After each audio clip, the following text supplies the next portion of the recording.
How's it everyone who's watching this? This is my 60th video on the channel, and today we're going to be finishing Bergsonism by Gilles Deleuze, continuing our series on the process philosophers. Last time, we looked at how Bergson thinks about the pure past and the virtual through a Deleuzian lens. In this episode, we'll take some of the ideas developed there and explore their relationship with what Bergson calls the Élan vital, or vital impetus, and duration, or time. Again, because of how much content we'll have to get through today, this is going to be a bit of a longer video than usual. Without further ado, let's get into it. Deleuze begins chapter 4, titled One of Many Durations, by summarizing what we discussed in the first video on this book. Essentially, the Bergsonian method has two main aspects, with the one being dualist and the other being monist. Everything starts out with what he calls badly analyzed composites. In the process of trying to understand them, it's necessary to divide them up into different lines, the one qualitative and based on differences in kind, the other quantitative and based on differences in degree. Nevertheless, eventually, it is possible to have those two lines converge on a single point, restoring a monistic element. Deleuze demonstrates this first part with Bergson's project in Matter and Memory, where he divides experience into the dual sides of the past and the present, or perception and recollection. The question we're left with, though, is where the second stage occurs. Once we've separated them out, it might seem like they reconverge in actualization, the operation we looked at in the last video. On first glance, this seems to take recollections and make them one the same with perceptions, just differing somewhat in degree. However, there's a problem with this. Monism can't be found in regular experience, since it is, by necessity, a badly analyzed composite. Instead, we have to follow what he calls the turn, and place ourselves in both pure recollection and pure perception at once, things Deleuze describes as the conditions of experience. Bergson's big claim is that the present is only ever the most contracted point of the past, hence its placement at the bottom of his infamous memory cone that we explored last time. We set the groundwork for monism when we are able to think about the relationship between the pure present and pure past in terms of different levels of contraction and relaxation. However, holding to this doctrine raises some problems. For example, as Deleuze says, is there not a contradiction between the two moments of the method, between the dualism of differences in kind and the monism of contraction-relaxation? At first glance, it seems like Deleuze's Bergson is just falling back on the idea of differences in degrees, something that he routinely criticizes others for doing. This links up with another problem, namely that it seems like this monism is more akin to a pluralism. On the one hand, Bergson holds that everything is based on one thing, duration or time. However, on the other hand, all the differences in degree that permeate this duration seem to make it out to be some sort of quantitative multiple. It's to this question that Deleuze seeks to answer first and foremost, hence the name of the chapter itself. He starts his journey with Matter and Memory. Here, Bergson insists on the idea that there are different rhythms of duration, each of which can be considered as durations in their own right. He basically applies the notion of different contractions of a pure past, illustrated here with a memory cone, to the whole universe, each level beating to their own times. This continues in creative evolution, with Deleuze describing the way life itself begins to be treated as a kind of memory. However, this idea of a durating pluralism isn't at all unqualified. Instead, Bergson is careful to nuance his understanding of a concept and put in place some limitations. In Deleuze's words, if things are said to durate, it is less in themselves or absolutely than in relation to the whole of the universe in which they participate insofar as their distinctions are artificial. This idea takes us outside of a generalized pluralism and into a limited one. Things don't really have their own durations to themselves, instead they are tied to that of the universe as a whole. Deleuze at this point turns towards one of Bergson's most controversial works, Duration and Simultaneity, where he says the conflict between pluralism and monism is most clearly taken up. If you aren't familiar, this book was essentially a response to Einstein's relativity, exploring its philosophical implications. It's quite odd, being eventually abandoned by its author, but as Deleuze explains, it's still a fascinating work on many levels. Returning to the text, he relates that Bergson originally held to the idea of a general pluralism of duration, when the notion was mostly just linked to how we perceive time psychologically. Eventually, though, he decided that such a hypothesis only applies to living things. Following this, he came to argue that material things are distinguished through their relationship to our durations. However, this also wasn't quite satisfactory, since it ignores our relationship to the universe or the whole. As such, he proposed one last theory. There's only one time, and everything participates in it. This might sound quite bizarre, especially since, as we saw in the first episode on Bergsonism, the metaphysician defined duration as a multiplicity. To understand such a seemingly radical shift, we first need to put duration and simultaneity into context. There are a few main characteristics of Einstein's theory that are essential to Bergson's account. The idea that movement entails the contraction of bodies and the dilation of time, that as such what is simultaneous in a closed fixed system isn't an immobile one, and that, to borrow Deleuze's words, by virtue of the relativity even of accelerated movement, these contractions of extensity, these dilations of time, these ruptures of simultaneity become absolutely reciprocal. In this way, relativity essentially implies a plurality or multiplicity of times. This latter word, alongside the concept of contraction, is why Bergson was essentially pushed to respond. In his eyes, it's correct to say that duration is a multiplicity. However, this means nothing when unqualified. Instead, it's necessary to define what type. As we discussed in our first video on Bergsonism, he distinguishes between quantitative and qualitative multiplicities, the former being actual, the latter being virtual. Einstein's time sits squarely in the first category, whilst Bergson's duration falls into the second. Here, Deleuze summarizes why the latter characterizes it in this way. On the one hand, duration divides things into what differ in kind. On the other hand, only the results of such an operation being completed exist in the actual. Bergson's thesis is that duration, as a divider, is purely virtual and singular, whilst its actualizations into fluxes are multiple. There's a monism of time, alongside a limited pluralism of flows. Moreover, all these fluxes differ in kind themselves. At first glance, this might all sound a bit obscure and pointless. Nevertheless, when placed into the context of relativity, it gets somewhat clearer. Deleuze explains that the theory is based on the idea that there are no qualitative fluxes, but rather systems without any one privileged observer.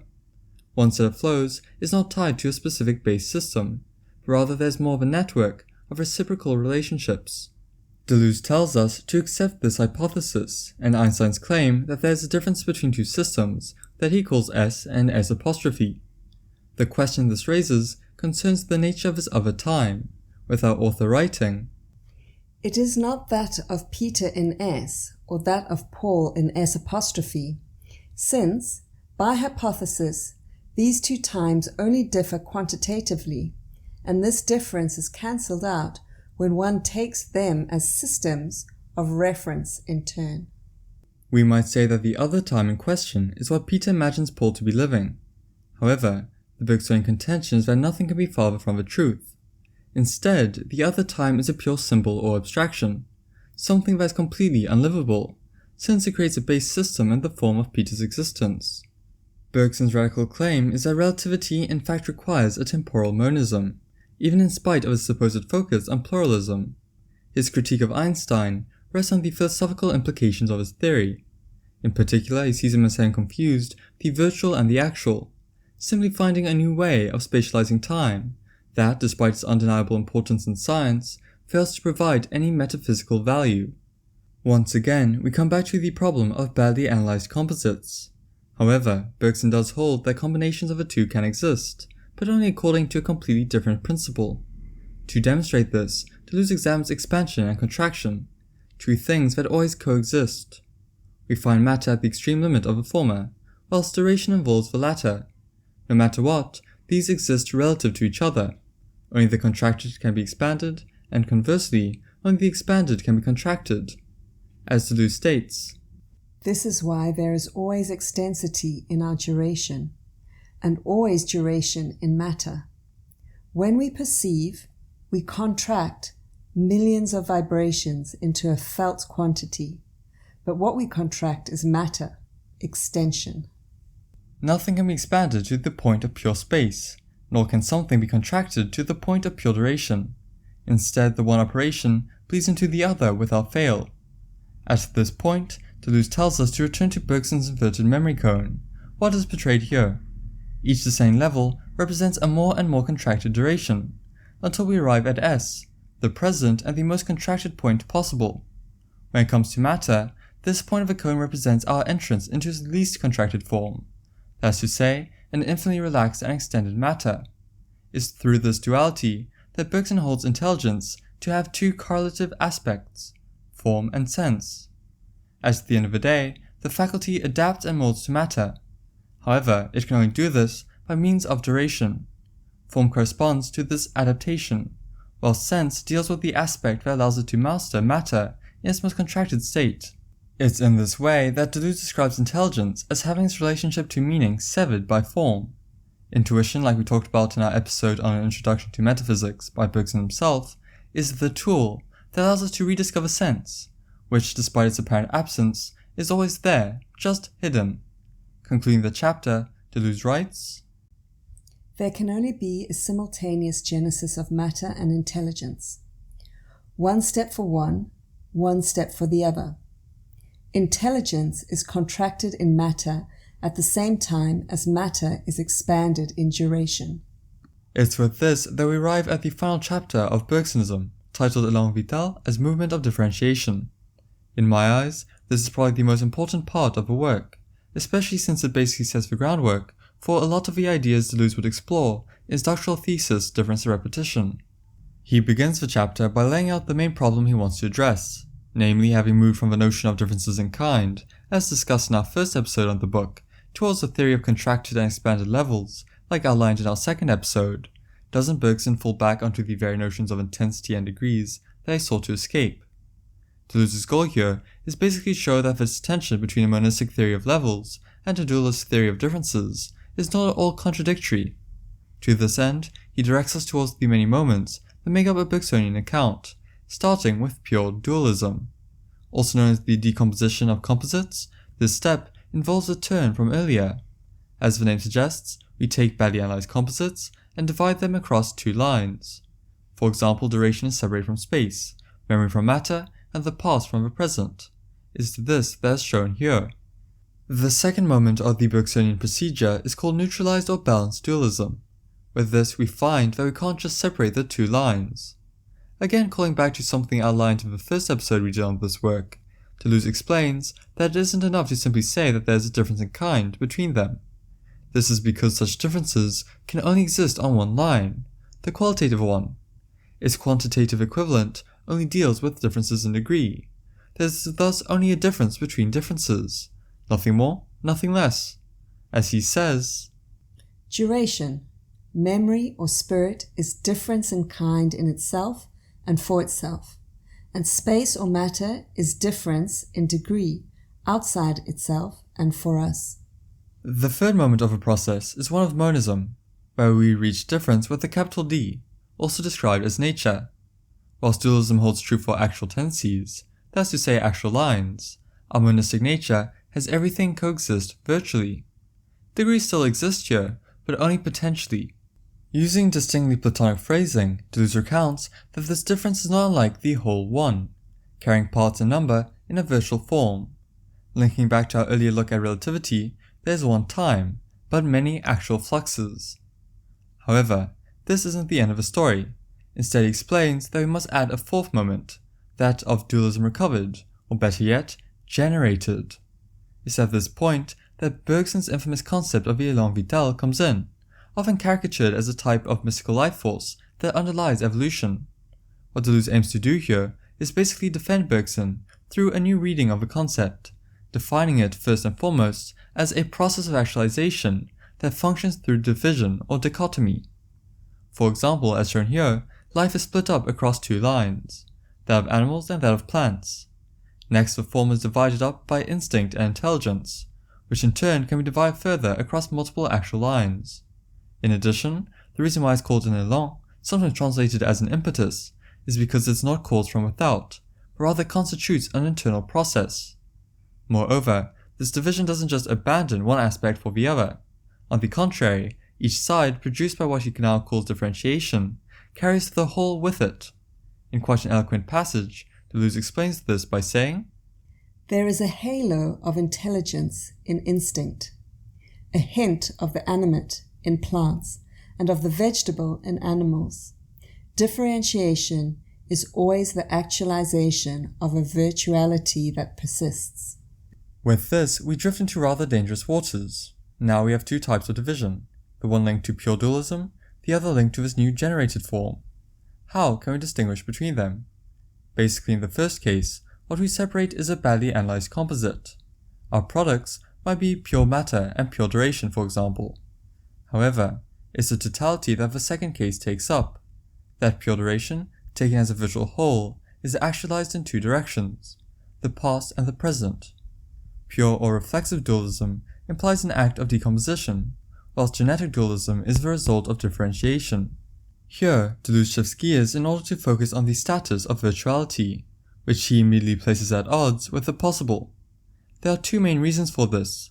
On the one hand, the possible is opposed to the real, whilst the virtual is not. Using a quote from Proust that eventually makes its way into Difference and Repetition, Deleuze tells us that it possesses just as much reality as the actual. On the other hand, there is a fundamental difference between the act of realization and the act of actualization. It's this that is diagrammed here. To start with the former, the operation unfolds according to two rules, resemblance and imitation. In terms of the first, the possible is said to be an image of a real, albeit with existence added to it. When it comes to the second, certain possibilities are denied in favor of others. Both of these things are foreign to actualization, instead being replaced by difference and creativity. The two essential things we must keep in mind here is that the relationship between the virtual and the actual is completely asymmetrical or divergent, and that the journey from the former to the latter is a purely positive process, no negation in sight. To put this in some other words, the actualization of the virtual proceeds through creating its own lines of differentiation. Moreover, there is no resemblance between the two, like you find with a coupling of the possible and the real. In order to demonstrate this, Deleuze looks at evolution. In his eyes, there are two main misconceptions that cause confusion around it, which consist of conflating the virtual with the possible, and of seeing only the actual portion of things. We find the first of these errors in preformism, the idea that biology follows a strict inbuilt path as if running a computer program. Evolutionism, as argued for by Darwin, manages to escape this by stressing the fact that it is a creative process first and foremost. However, as Deleuze himself puts it, the whole problem is that of the nature and the causes of these differences. The classic notion that prioritizes randomness is something that falls short in the eyes of our author's reading of Bergson. In particular, there are three main charges he lays against it: that differences are made external, that they thus can only add on to each other, and that finally, the external indifference stops them from even forming links in the first case. To rephrase, a reliance on chance reduces the creativity implied by evolutionism down into nothing more than the passive effects of an external causality. It's on this note that we return to the impetus. In his exploration of Bergson's philosophy of life, Deleuze extracts a set of matching responses to what they see as evolutionism's failings. To begin with, difference is made internal. There's no longer just chance, but rather a tendency that always pushes towards differentiation. Next, the variations that emerge don't add on to each other or simply associate. Instead, they explicitly dissociate and divide. Finally, all of this stems from a virtuality that constantly sets out new and divergent actual lines. As he says, evolution does not move from one actual term to another actual term in a homogeneous unilinear series, but from a virtual term to the heterogeneous terms that actualize it along a ramified series. All in all, evolution and differentiation are always creative, never negative. Deleuze explains to us that living things are essentially the solutions to sets of virtual problems. For example, in a passage that appears almost exactly the same in Difference and Repetition, an eyeball is the actualized solution to a light problem. This is nothing at all like the problem itself. Again, there is no resemblance. Moreover, there are an uncountable number of ways that the virtual can be solved, so to speak. It's here that we return to the idea of an actuality based in pluralism and virtuality based in monism. When talking about this latter whole, we have to keep in mind that it's never given fully in advance. The idea that it is rests on an illusion produced by spatializing time. When we consider it to be our fourth dimension, we turn the virtual into some kind of platonic realm of ideas. In reality, duration works through hesitation. is an unfolding process that's always generating novelty, an act of genuine creation, to borrow Deleuze's words. On this note, we arrive at the final section of Bergsonism, where he asks the question, quid facti?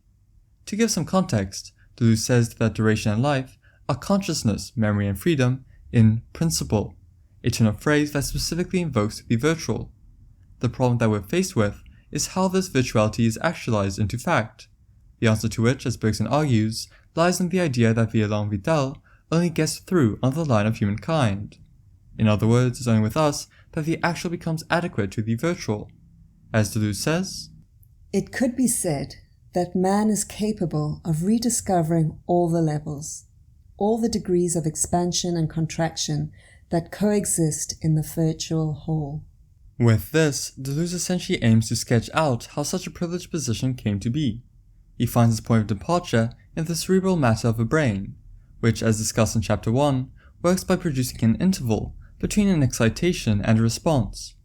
To borrow my example from there's a gap between a doctor whacking your knee and a reflex as the brain analyzes what's happening. It's during this interval that memories are actualized, descending upon it and filling it up. This gap is what allows for freedom. It generates a kind of hesitant indeterminacy that stops everything from being given all at once. As he goes on to say, there are three main things that this seems to lead to, namely perception, a utilitarian memory, and intelligence. To give a quick recap, perceptions are always those of an object minus something. The interval filters out anything that isn't of interest to us. Memory in this case is utilitarian because the recollections that are actualized are specifically useful in relation to the situation. Finally, intelligence acts as what Deleuze calls an organ of domination, allowing us to make use of matter in the first place. Shifting into a more sociological mode, he explains that these are what allow for the formation of societies. However, as paradoxical as this might seem at first, he also adds that intelligence isn't at all essential to them. We see this in things like obligations, which have no real rational explanation behind them. Focusing on this particular aspect, he argues that the only thing that obligation is grounded on is the obligation to have obligations. As such, it's more like a virtual instinct than anything else, subsisting on our side of supposedly intelligent differentiation. As Deleuze himself puts it concerning the idea that one line seeks to capture the advantages of the other. Thus, in their separation, instinct and intelligence are such that the one produces an ersatz of intelligence, the other an equivalent of instinct. Fundamentally, this virtual instinct can only ever exist alongside intelligence, and without obligation over such things, we wouldn't have society as we know it. It therefore follows that, as bizarre it might sound, sociability only exists in intelligent beings, despite not being grounded in intelligence itself. Deleuze notes, however, that this clears up nothing in relation to justifying humankind's privilege. In light of this, we must go even further, this time establishing another interval, one that exists between society and intelligence. Emotion exists here, borrowing between the pressures of the former and the resistance of the latter. This, in Bergson's eyes, is creativity in its essential form. Moreover, it allows the nucleus of intuition found in virtual instinct to bloom. It is our ability to experience these emotions, to develop our creativity, that makes us so unique. In other words, what allows us to be free. Through the intercerebral interval and its indeterminacy, there's enough room for lines of flight and novelty to run wild. Deleuze concludes Bergsonism by answering the question he first asked in the very opening lines of the book. What is the relationship between duration, memory, and the élan vital? In this last passage, he relates that duration forms a virtual multiplicity, containing differences in kind. Memory appears as something that takes this duration and allows all its levels and degrees to coexist. Then, to borrow his words one last time, the vital impetus, finally, designates the actualization of this virtual according to the lines of differentiation that correspond to the degrees. Now, with this, we're done with Bergsonism by Gilles Deleuze, having gained an understanding of how actualization unfolds and finishing our process philosophy week.